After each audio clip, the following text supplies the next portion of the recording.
Morning, Leslie. Brighten it up. It's somewhat brighten it up. Look out there this morning. That's miserable, isn't it? It is indeed. Grey, dank. It's just one of those horrible old days. But hopefully, fingers crossed, we'll put a smile on the faces of people in Suffolk this morning. Now, Brian, there's lots and lots of television adverts on at the moment for Christmas. How are you getting on with your Christmas shopping? Well, no, I have to be honest. I ain't done a lot about it. But the girl rules me, she had her ankle in, She did, yes. Well, she normally have it all sorted out. She always say, I like to get Christmas wrapped up by the end of November before the idiots all rush out and start shoving into each other, But so she's a little bit behind, but what she's doing, she say, are you doing anything at Monday? And I said, well, no, I think I can sort something out for Mother, because the neighbour Marcus, he's got a week off. Oh, has he? So, yes. So they said if I wheel Mother round, they'll have her for a bit of lunch, Oh, handy. The girl Rosemary is taking me out on Monday, and I'm just going to go and have a snout round, But I don't want for a lot, Leslie. But I sort of go and keep her company. But the only thing that's worrying me, boy. What's that? She wanted to go to Colchester. Oh, right, okay. Now, can you tell me what is the fascination with Colchester? I mean, have they got more shops than anywhere else, And I think they're all orange, aren't they? And they all got that sort of, well, they are, aren't they? And they all got that sort of twang, ain't they? And I find them quite rude, When I meet the people who come from Essex, I find them quite rude. And I think most of them, why does she want to be dragging me to Colchester? Because that's a fair way from Melton, isn't it? It is quite a way, Brian, yes. Well, I mean, it'll be somewhere different, won't it, really? Do you think you'll be able to understand the Essex accent, and do you think they'll be able to understand you? What you mean? I speak English, and so do they. But the thing is, they have this sort of twang, don't they?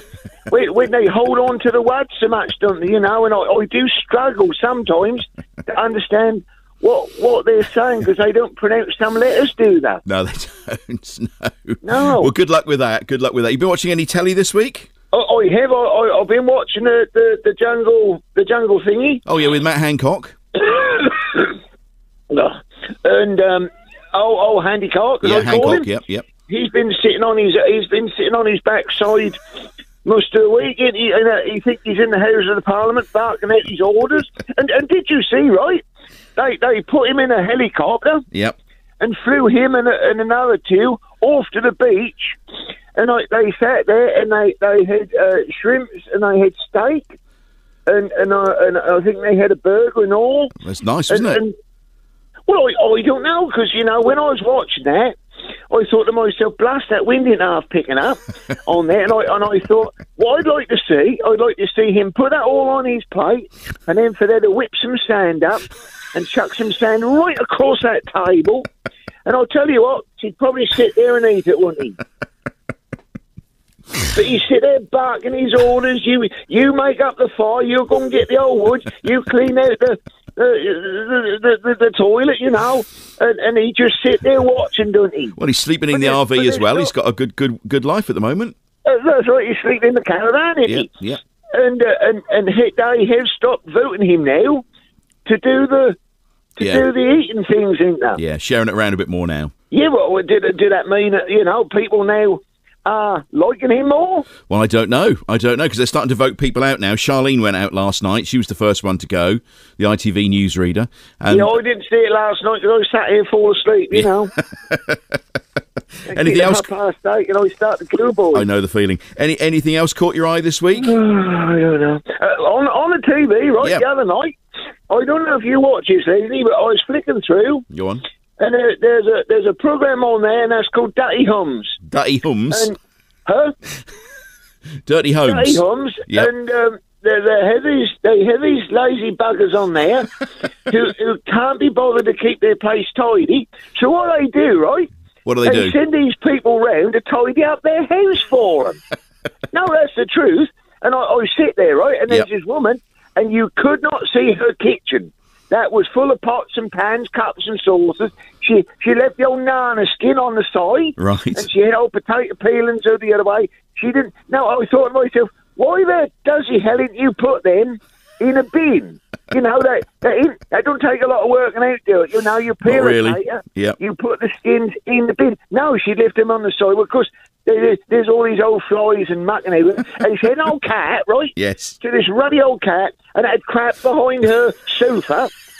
And she hadn't bothered clearing that up. So they what do? They send these people in, Yes. and they turn around and they clean all the sofa down, the tables and the chairs. They put the tater peelings in the bin, and then at the end, right, when they bring her back in, she say, that looked like a new house. Well, of course, it ain't a new house, you silly cow, is it? Because all they done is picked up your rubbish, isn't that? I don't understand why they send people round to pick up other people's rubbish, Leslie. I don't get it. Because, I mean, she could move. It weren't as if she could walk to the fridge, all right, and get some food out of the fridge. Yep. So why couldn't she get off her backside and put the tater skins in the bin?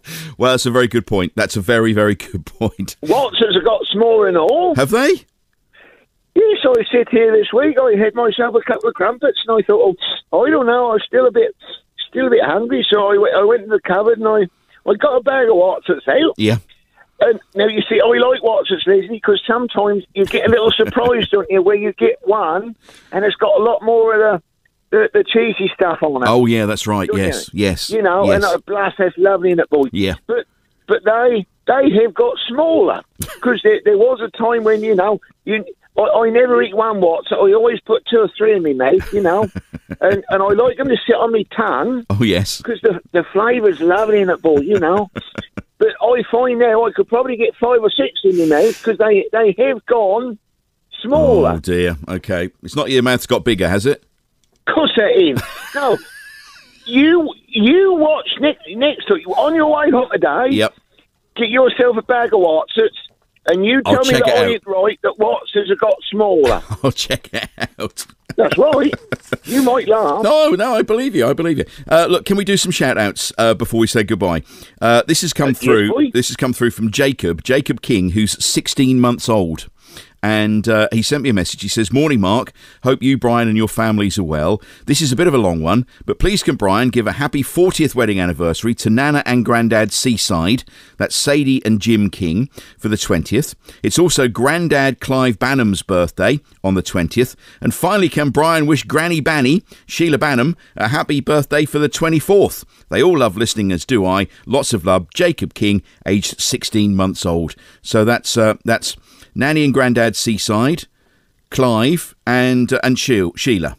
Yeah, well, first of all, he ain't writ that, Eddie. Well, of course he has. You know, if he's 16 months old, he ain't writ that for a start, Eddie, so I don't fall for that. So, as Nanny and Granny Seaside, you say? Yes.